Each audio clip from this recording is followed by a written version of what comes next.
जिया की आँख खुलते ही अचानक वो अपने आसपास दीप को ढूंढने लगती है। कमरे में हल्की रोशनी थी। खिड़की से आती ठंडी हवा पर्दों को हिला रही थी।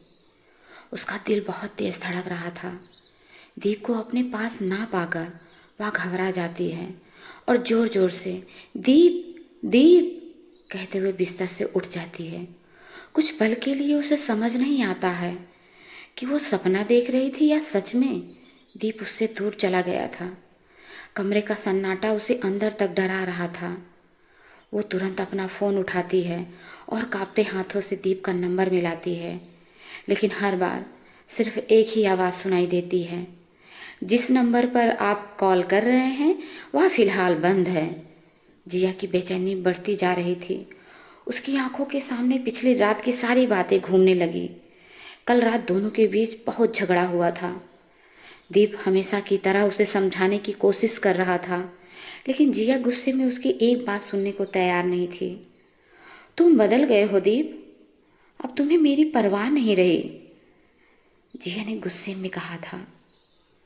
दीप कुछ देर चुप रहा, फिर धीमी आवाज में बोला, मैं नहीं बदला जिया, बस थक गया हूँ हर बार खुद को गलत साबित होते देखकर।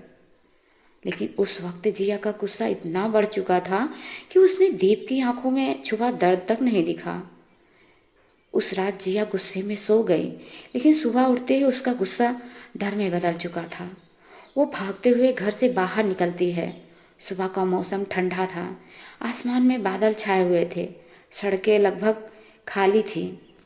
जिया हर उस जगह जाती है जहाँ दीप अक्सर जाया करता था।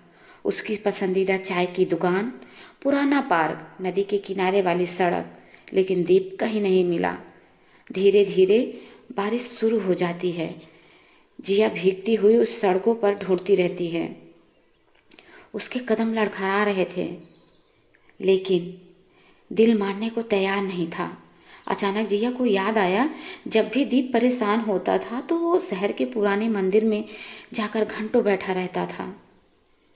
जिया वहाँ पहुँचती है। मंदिर की सीढ़ियों पर एक लड़का चुपचाप बैठा था। बारिश की बूंदें उसके कंधों पर गिर रही थी। वो दीप था।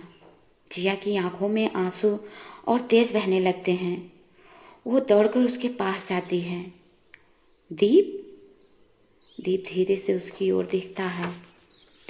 उसकी आंखें लाल थी, जैसे पूरी रात वह रोकर बिताया था।